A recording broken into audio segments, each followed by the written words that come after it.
Hello and welcome to the Medical Sales Podcast, and I am your host, Samuel. In this podcast, I interview top medical sales reps and leading medical sales executives across the entire country. And it doesn't matter what medical sales industry, from medical device to pharmaceutical to genetic testing to diagnostic lab, you name it. You will learn how to either break into the industry, be a top 5% performer within your role in sales, or climb the corporate ladder. Welcome to the Medical Sales Podcast. Hello and welcome to the Medical Sales Podcast. We have with us Chip Helm, and this is part 2 from Chip Helm's interview last week. This is where Chip really gets into what he believes the sales dynamics that are most effective in the field when it comes to medical sales, and really it's applicable to any sales profession.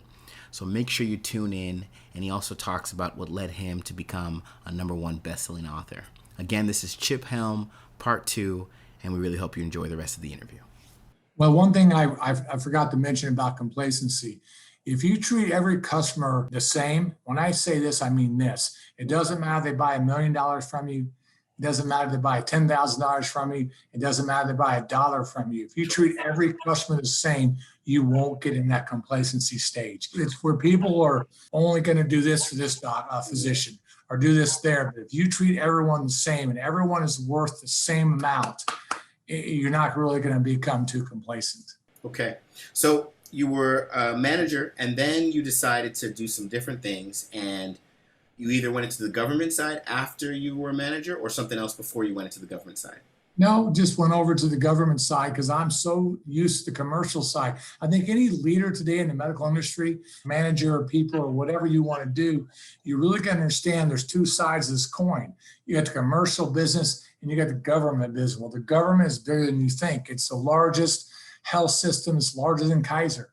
It's largest, one of the largest single health system in the country. There isn't a company out there that wouldn't tell you that's their #1 account, because you sell more into the veteran hospitals and the military hospitals than most, and they buy a lot of things from you. But it's like night and day what you do in the commercial side, which has become a supply chain driven side of the business now. Because back in the heyday, there was no supply chain. Okay. There was no, you walked in and a doctor wanted something, he got it the next week. Now you have all the supply chain, the business side of a hospital now. Well, the government is totally different because there's no reimbursement. There's no really price discussions because once you're on contract, they've accepted your price. So it's none of this crap that's going on. It's pretty there, and it's very humbling. Mm-hmm. You know, you're treating the veterans of the world and the active duty. So it's pretty eye-opening. So let's dial that back a little bit. So, let's be a little bit more descriptive in what exactly does it mean to work on the government side of an organization. And you already listed some of the differences between commercial, but just for those that might not be familiar, what exactly does it mean to work on the government side? All right, well, so first let's step back. On the commercial side, I'll use the word commercial. Those are private hospitals, community hospitals, smaller type hospitals, outpatient centers, whatever. Those are what I would call commercial, which most of us live in, okay? Then you got the government side. The government comprises Indian hospitals, VA hospitals, military hospitals. That kind of comprises the government side, okay? And the government's run by the government, and they have budgets. And the President of the United States, I mean, the old adage is there's no physician in the government side that works in a government hospital that can make more money than the president. So, and they work from 8 to 5. There's no on call really. They're home on the weekends with their family, but you are servicing all the veterans. So all the veterans go to what's called the Veterans Administrative Hospitals, VA hospitals around the country. There's about 170 of them or so. And then there's also military hospitals where those are active duty. Those are still active, people that are in the Marines or in Air Force or whatever. So that's what I mean by when I say government. Now, if you ever heard of academic hospitals, yes, like Shands Teaching Hospital in Gainesville, Florida, it used to be one of my largest accounts many, many years ago because I used to live in Florida. Well, across the street's the VA hospital, okay? So those physicians would go back and forth between the VA hospital and the academic hospital. So a lot of them would work maybe 30% of the time over in the VA, maybe 70% over at the academic side. So sometimes they go back and forth. So hopefully that clarifies government. And when I say commercial side of the business, our commercial side. Got it. Now, when it comes to actually just working with the actual customers, is it easier on the government side? Is it harder on the government side? What would you say is the? Well, I mean, there's plenty of people that you talk to, sales reps, that have to do both. They go into the private hospitals, the academic hospitals, they have to walk across the street to the VA. Sure. VAs are very, they're hard to navigate. If you don't know their system, it's a good old boys club. They buy from who they like. They have a very deep honoring system for the vets. You know, it's a whole different system to walk the hallways. You know, you got to know that it's a thing called logistics, which they handle the non-implants. Well, like, I don't know if you've heard of a thing called a stent. You know, that's considered an implant, which stays in the body for a long time. Where catheters are non-implants. So you have logistics and another body called prosthetics. They take care of the budgets to buy things, you know, in VA. So I guess overall it's just more of I'm not sure what to do once I walk in, you know, the VA hospital. So that's why it's that you see companies today are putting together government teams to go in and focus more on the VAs. Got it. And military hospitals. They're actually putting together government teams within their company to really focus on the government side of the business. Because back before, when I was a national sales manager, I didn't know that much about the government side, but yet we sold it in the government side. Yeah, got it. So where do you, I mean, you know, and share with us what you can. Where do you want to take things now that you've had great experience as a sales rep, great experience as an accounts national sales manager, and now you're in the government side. Where do you look to take things next, or do you just want to close out your career where you are now, or what's on the mind? Oh, I don't know if I'm ever going to close out my career. I'll never, as my wife said, I better never retire. I want to continue to drive, you know, technologies into the government. I want to continue to understand the government side of the business and continue to build a relationship component of it.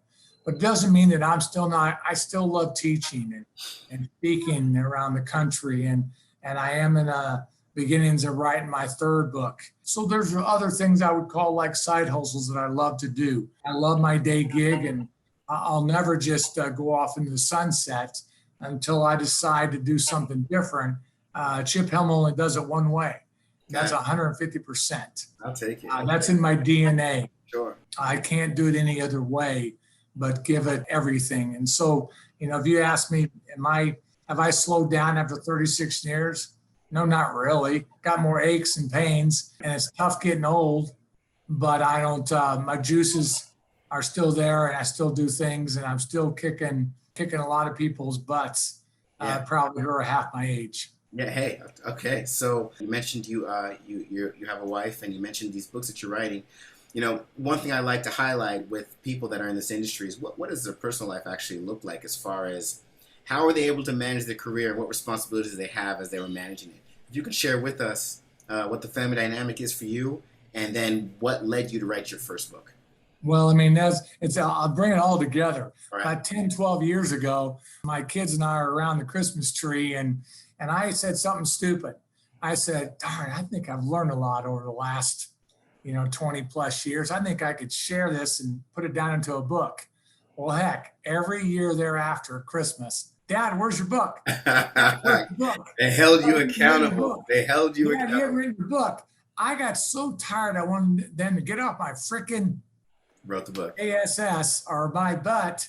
Then I said, okay, I'm gonna finally do it. So really, my kids and drove me to writing my as I would say, my first book. Okay. But what happened is 2 weeks before my book was supposed to come out, they called me up and said, Chip, what?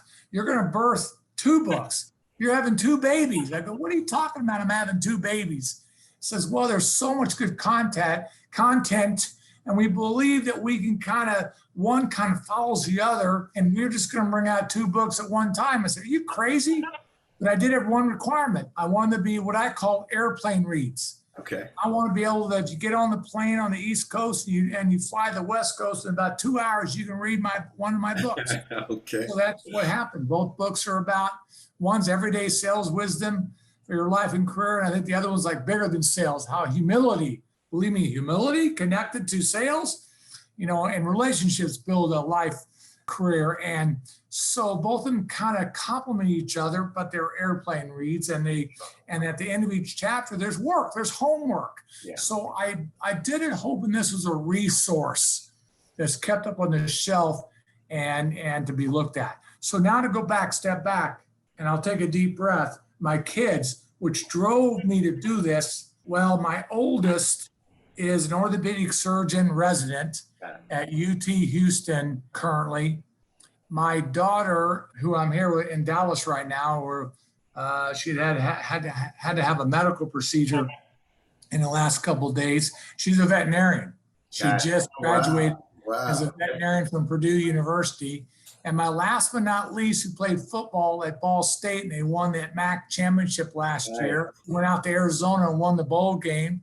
He was a linebacker. He's in dental school. Wow, you got the full gamut of providers. And they get all their brains from their mother. Their mother provides all the brains. And that's part of my next book, of the personal relationship, because we're 3 for 3. And people ask me this all the time, like, how did you do it? Right. How did you create? There's a few things. There's a couple of things that I believe led them to where they are today. Sure. Well, you want to know what those are? I'm waiting. You gave us quite a cliffhanger right there. I mean, I'll give you. Talk about build-up. I'll give you 3 things, which is very simple. Simple. And you can write these down. 1, have dinner and breakfast and lunch a lot at the table together. Spend a lot of time over meals. Their mother's phenomenal cook. Yeah. Phenomenal cook. Yeah. So nobody ever wanted to leave the house. Spend time around the dinner table, lunch table, whatever it took. Number 2, play games together. Oh my God, my kids are so good at they're card sharks and Rummy Cube. I don't know if you heard that game. And oh my God, they can gin rummy. They can play it all. We played a lot of games together. Yeah. And here's the last thing that brought it all together. I always taught them, it's a combination. I paid for their grades. And I don't mean that I helped them once they went to college to pay for their college. I mean that from the time that it went from pluses and minuses to A's and B's, which is like what, 3rd grade, 4th grade, 5th grade, something like that. Yeah. I paid for A's, only A's. And I paid a high dollar amount. Wait, so you actually gave them money when they? Yes. Yes. And Wow. we're talking about not a dollar. We're talking about they made more money in their 7 report cards than I made in a year. Right? So I paid for their grades, but here's what I taught them all the way through. It's a means to an end. You hear what I just said? It's a means to an end. You go, what do you mean by that? I said, you're not going to probably like any class you take in grade school, most of your classes you take in high school, and most of the classes you take in college. You're going to sit there and go, Christ, do I got to take this class? Yes. But if you want to get over there, if your dream is to become a doctor, or your dream is to become a dentist, or your dream is to become a veterinarian, it's a means to an end. You've got to get good grades on these classes that you don't like to reach where you want to go. So they always knew it was a means to an end, because if you remember growing up, a lot of kids were frustrated about school because they just didn't like what they were taking. But if you teach them that it's not about liking it so much right now, it's about a means to get to where you want to go someday. And so you need those grades. You need them at a high level to reach the height of that mountain where you want to go. So there you go. Wow, that was beautiful. Wow. Might I ask, did your wife stay at home, or was she also working? That's a great question. We both met in the University of Florida, South Florida's MBA school. Wow. So we got our MBAs together. She stayed home for the first couple of kids. When my last one was born, probably when he was about 2 years old, she decided on her own, by the way. Did you hear that? On her own.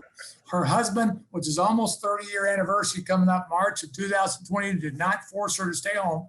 She decided, she was a GTE executive, bright lady. We both got our MBAs together. She decided to stay home. And yeah, I'm sure that contributed greatly greatly to how my kids turned out. But the best thing about my kids, yes, I have 2 doctors and I have a 3rd doctor to come. But the best thing about all 3 of them, they're better people than they are their profession. They're better human beings than they are professional people. I love that. That's really good. That's really good. So give us the name of your first book, and I guess, yeah, your second book as well. Well, they kind of came out together. So one's called Everyday Sales Wisdom for Your Life and Career. And you made mention something a couple days ago because, see, my premise about writing both these books, everyone's in sales. And nobody believes that. People believe if they're in marketing, if they're in IT, if they're in human resource, if they are an entrepreneur, that they're not in sales. By God, they're in sales. And just like my orthopedic surgeon's son's in sales. Because how do you think he's going to get customers to come through that door? So the whole premise was that everyone, no matter what you do in your career, so that's why my book was for, our books were for anyone in any career to really grab onto. So the one was Everyday Life, Everyday Sales Wisdom for Your Life and Career. And the second book kind of is the how-to book. It's the, getting into meat and potatoes, and it teaches you how to do it. It's bigger than sales, how humility and relationships build career success. So I tell you how to build relationships. I drive how humility plays the biggest part, what you're going to do and what you need to do. And so I go through step by step. Personal branding is part of the chapter. My God, I didn't know what branding was. I didn't know I had to have a personal brand in my career. So that's how I tied my books together. That's excellent. Excellent. So then, Chip, to wrap it all up, what's your resounding message? What I like that you said just recently is you helped your kids and they became better people than their professions. And I wanted to even take it into, well, what defines a better person? But you know what? I'll tell you what it is. Okay. Be humble and kind to people. Be humble. You ever listen to Tim McGraw's song, Be Humble, Humble and Kind? And listen to it when you leave this interview today. Look up Tim McGraw, Be Humble and Kind, and listen to his song. But treat people like they want to be treated. Don't treat people like you want to be treated. Treat people like they want to be treated. Sure. And that's a Chipism. As you'll read my books, I'll leave you with things called Chipisms, is things I want you to remember. But treat people like, that with kindness and what I call soft skills. It's not what you say to people, it's how you say things to people. You can be a great leader and you can still be humble and kind, and you don't have to slam your fist on the desk, and you can treat people with respect and let people do their job, and care about people, care more about them than you care about yourself. So that's kind of how I just believe that leadership or leading with humility. Have that humble card. If I find you don't have that humble card, I wouldn't hire you. I wouldn't want to work with you. I just don't think much of you if you don't drive yourself to be, have that humility and it is, again, I believe it in my heart that it's not what you say to someone, it's how you say it to someone, and do you say it with the right, if you have the right intent and the right heart, you're going to be okay. You may not get to where you're going. You may not end up exactly being the president of the company or wherever you want to go, but the good Lord may not want you to go there. But you know what? In my 36 years in this industry, I've always done things with the right intent and the right heart. It doesn't mean I still didn't get in trouble. It didn't mean that people didn't perceive me incorrectly. It didn't mean that people still don't try to screw you over. I believe in that. And the last thing is, there's 2 things I say every night when I go to bed and I put my head on the pillow. Number 1, did I do everything I could today? Everything I could today for the company that I work for, and did I take care of people? And number 2, did I not screw anyone over today? In my 36 years, I've never screwed anybody over. In my 36 years, have I been screwed over? Of course. And most people will in their career, many, many times over. But I would never do that to somebody. That's just not who I am. Chip, that was a great closing statement right there. You kind of answered every question I had. And you know what? Thank you so much for your time today.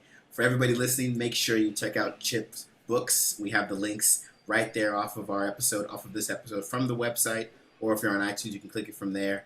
So thank you again, Chip, and it was great speaking with you. Samuel, it was a pleasure. You're unbelievable, and I love that smile. You got some really good teeth. As my honest father would say, you got a great set of teeth. I'll take it. Thanks again, Chip. Thanks again, Samuel. All right.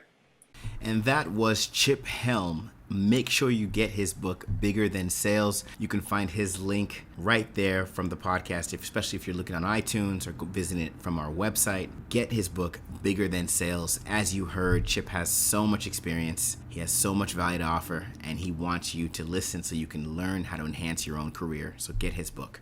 If you're listening to this episode and you're thinking to yourself, you know what? I want to get into the industry. I want to be in medical sales. I want to be in pharmaceutical sales or medical device sales or somewhere in healthcare sales.